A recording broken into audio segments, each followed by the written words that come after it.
सुर्खियों में सबसे पहले हम रुख करेंगे टडैंग, पुतिन के पास कितना पैसा है, कैसे पता चला? वहां पर एक संस्था है, the organised crime and corruption reporting project, OCCRP।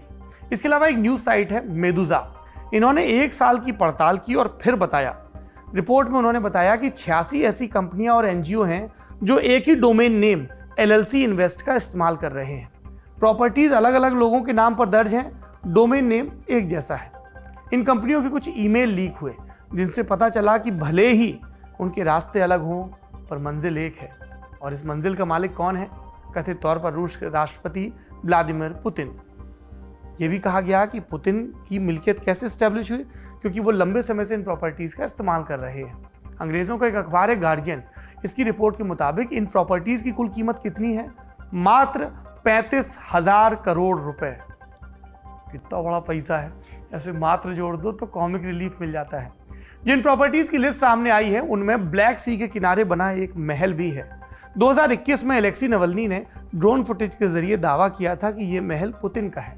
तब पुतिन ने इससे इनकार किया था और कुछ दिनों के बाद एक रूसी ओलिगार्क आर्केडी रोटेनबर्ग ने दावा किया कि महल उनका है।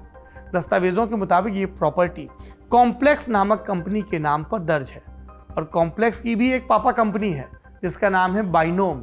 और बाइनोम के डायरेक्टर के पास एक वक्त तक LLC इन्वेस्ट वाला ईमेल था। आपने देखा, चक्र पूरा हो गया। इस महल के पास एक विशाल बाग भी है। ये बाग पुतिन के 2 करीबियों के NGO के नाम पर दर्ज है और वो दोनों भी यही सेम ईमेल डोमेन का इस्तेमाल करते हैं। कई और महंगी प्रॉपर्टीज में भी पुतिन का लिंक मिला है। गार्जियन कहता है कि LLC इन्वेस्ट कोई आम ईमेल प्रोवाइडर नहीं है, सबको नहीं मिलता। इस डोमेन का मालिकाना हक मास्कोमव्याज नाम की टेलीकॉम कंपनी के नाम पर है और इस कंपनी का संबंध बैंक रूसिया से है और ये बैंक फिलहाल पश्चिमी देशों का प्रतिबंध झेल रही है। US ट्रेजरी की रिपोर्ट के मुताबिक ये रूस के बड़े लोगों के पर्सनल बैंक के तौर पर काम करता है। तो बैंक मालिक है ईमेल वाली कंपनी का, ईमेल मिलता है चुनिंदा लोगों को, जिनको मिला है वो चुनिंदा लोग पुतिन के करीबी हैं। यहाँ से चक्र फिर से पूरा हो गया।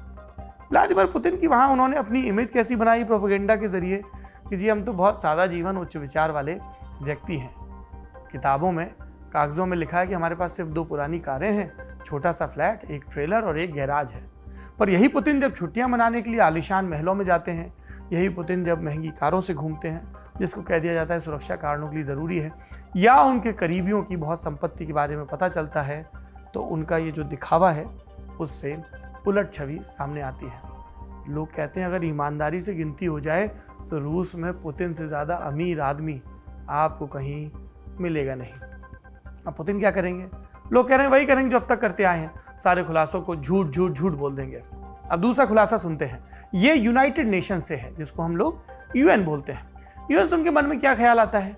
दुनिया का सबसे बड़ा संगठन है, दुनिया भर के देशों का गार्जियन है, मानवाधिकारों का रक्षक है, वगैरह वगैरह। लेकिन इसी UN के बंद दरवाजे में लोगों के बुनियादी अधिकारों का हनन होता है। 21 जून को BBC ने एक डॉक्यूमेंट्री रिलीज की जिसका टाइटल है the whistle blowers inside the UN। इसमें UN के कई स्टाफ की आपबीती दिखाई गई है। इन लोगों ने संगठन के अंदर चल रहे फर्जीवाड़े और यौन शोषण की घटनाओं की शिकायत की थी। कायदे से इन शिकायतों पर कार्रवाई होनी चाहिए थी, पर उल्टा शिकायत करने वालों को ही सवालों के घेरे मिला दिया, कई के ऊपर जुर्माना लगा दिया और कुछ को नौकरी से निकाल दिया। सब UN में हुआ। डॉक्यूमेंट्री में पूर्णा सेन नाम की एक महिला का बयान दर्ज है, सुनिए। सेन 2018 में UN में harassment, assault and discrimination department की प्रवक्ता बनाई गई थी। उन्होंने कहा कि कई महिलाओं ने उनसे दुर्व्यवहार और रेप की भी शिकायत की, पर संगठन ने उन्हें चुप करा दिया। सेन ने इन घटनाओं की एक्सटर्नल कमेटी से जांच कराने की मांग भी की। डॉक्यूमेंट्री सामने आने के बाद बयान भी आया UN के सेक्रेटरी जनरल अंतोनियो गुतरेस का। बोले कि हमारे ऑफिस ने यह स्पष्ट कर दिया है कि UN किसी भी तरह की जांच के लिए तैयार है। UN को खास लीगल स्टेटस मिला होता है, इसके चलते UN के स्टाफ के ऊपर किसी भी देश का कानून लागू नहीं होता जब तक वो स्टाफ है, उनको इम्यूनिटी मिली है। जब तक वो इम्यूनिटी नहीं हटती, उनसे पूछताछ नहीं की जा सकती, उन्हें गिरफ्तार नहीं किया जा सकता। और अब महासचिव महोदय क्या कह रहे हैं कि हम जांच करेंगे।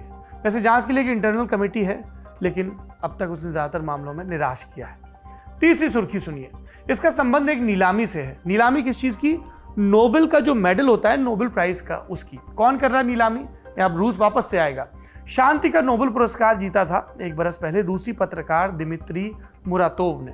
कह रहे हैं कि अब मैं अपना गोल्ड मेडल नीलाम करूंगा। दिमित्री को 2021 में फिलीपींस की मारिया रेसा के साथ मिलकर संयुक्त रूप से नोबेल प्राइज मिला था। नीलामी में मुरातोव का मेडल लगभग 800 करोड़ रुपए का बिका है।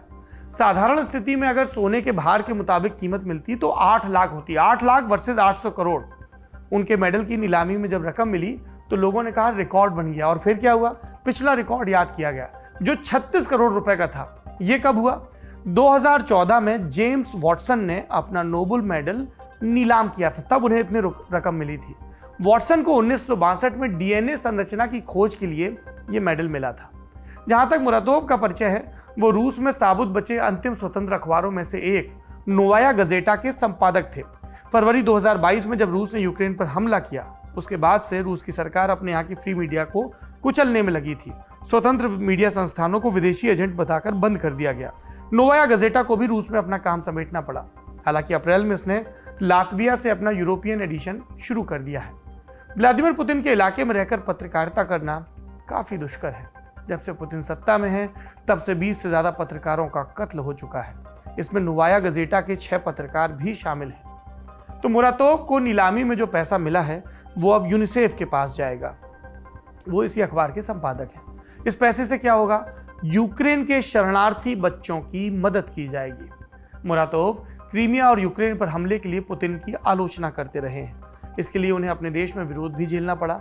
अप्रैल में एक ट्रेन में उनके ऊपर लाल स्याही भी फेंकी गई। फिलहाल वो नीलामी के सिलसिले में न्यूयॉर्क में है। आज की चौथी और आखिरी सुर्खी सुन लेते हैं। ये इंडोनेशिया से है।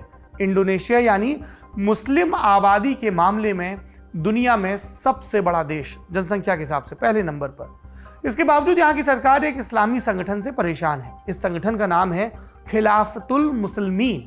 अब नाम से आपको समझ में आ रहा होगा, मुसलमानों की खिलाफत का संगठन। हम लोग क्या करते हैं, हम में से कई लोग, जब हमें विरोध के पर्यायवाची का इस्तेमाल करना होता है तो हम लोग कहते हैं नहीं साहब हमारी तो उनसे खिलाफत है। यह गलत वाक्य है। शब्द विरोध के लिए इस्तेमाल होता है, जो सही वो है मुखालफत। मुखालफत मतलब विरोध, अपोजिशन, कि हमारी हिंदुस्तान की पाकिस्तान से मुखालफत है या चीन से मुखालफत है। खिलाफत जो है वो खलीफा से बना है और जो पूरा तुर्की और उसके आसपास का साम्राज्य था जहां पर वो खिलाफत आई थी। तो कई लोगों को ऐसा लगता है कि वो पुराने इस्लामिक साम्राज्य को फिर से लागू कर सकते हैं। इस संगठन को भी ऐसा लगता है कि इंडोनेशिया में इस्लामिक खिलाफत की स्थापना की जा सकती है और 1000 बरस पुराने नियमों के हिसाब से नागरिकों को चलाया जा सकता है। ये जो संगठन है ये 2000 के दशक में इंडोनेशिया में एक्टिव हुआ। संगठन की विचारधारा आप ऐसे समझ लो कि 2014 में इसने ISIS को यानी आतंकवादी संगठन को अपना समर्थन दिया, यानी ये भी कट्टर संगठन वैसा ही है। खिलाफतुल मुसलमीन में फिलहाल 15,000 से ज्यादा मेंबर हैं। 20,000 से ज्यादा लोग इसे अपना समर्थन देते हैं। इनमें मजदूरों से लेकर टॉप लेवल के अफसर तक शामिल हैं। इनके रिक्रूट्स ऑस्ट्रेलिया तक फैले हैं। सभी सदस्यों के लिए हर महीने चंदा देना अनिवार्य है। संगठन सेल सिस्टम के जरिए नए लोगों की भर्ती करता है। मदरसों और धार्मिक स्कूलों में बच्चों को बरगलाता है। जांच में ऐसे 25 स्कूलों की पहचान हुई है जिनमें बच्चों को 9 साल तक रखा जाता है और धर्मांध बनाया जाता है। इन स्कूलों में संविधान और एजुकेशन सिस्टम भी मान्य नहीं है। अब क्या किया पुलिस ने? पुलिस प्रशासन ने इन स्कूलों पर ताला लगा दिया है और बच्चों को उनके घर वालों के पास वापस भेजा जा रहा है। अब तक संगठन छिपकर काम कर रहा था, लेकिन 1 महीने से इनके सुर बदल गए। 29 मई को इस संगठन के सैकड़ों सदस्यों ने इंडोनेशिया की राजधानी जकार्ता में एक बाइक रैली निकाली। इसमें उन्होंने इस्लामिक खिलाफत के पक्ष में नारे लगाए। इंडोनेशिया मुस्लिम बाहुल्य होने के बाद भी एक धर्मनिरपेक्ष और लोकतांत्रिक देश है। उसने खिलाफतुल मुसलमीन के खिलाफ सख्त कार्रवाई शुरू कर दी है। ग्रुप के लीडर अब्दुल कादिर बराजा को गिरफ्तार कर लिया गया है। उसका आतंकी हमलों का पुराना रिकॉर्ड भी रहा है। इसके अलावा इस आतंकी संगठन के 20 और नेताओं का नाम संदिग्धों की लिस्ट में डाल दिया गया है। उनकी तलाश चल रही है। 16 जून को पुलिस ने ग्रुप से जुड़े 21 बैंक अकाउंट भी फ्रीज कर दिए। पैसा ही नहीं रहेगा, कहां से चलाओगे? इंडोनेशिया की सरकार अतीत में भी कई कट्टर इस्लामी संगठनों को प्रतिबंधित कर चुकी है। खिलाफतुल मुसलमीन उनके लिए नई चुनौती बनकर उभरा है। 2024 में देश में चुनाव होने हैं। सरकार नहीं चाहती कि उस समय धार्मिकता का मुद्दा उभरे, क्योंकि अगर ऐसा हुआ तो इंडोनेशिया का चरित्र बदलने में देर नहीं लगेगी। कितना कुछ है दुनिया में एक दूसरे से सीखने को। आज का दुनियादारी यहीं खत्म होता है। उम्मीद है कल फिर मुलाकात होगी। शुभ रात्रि।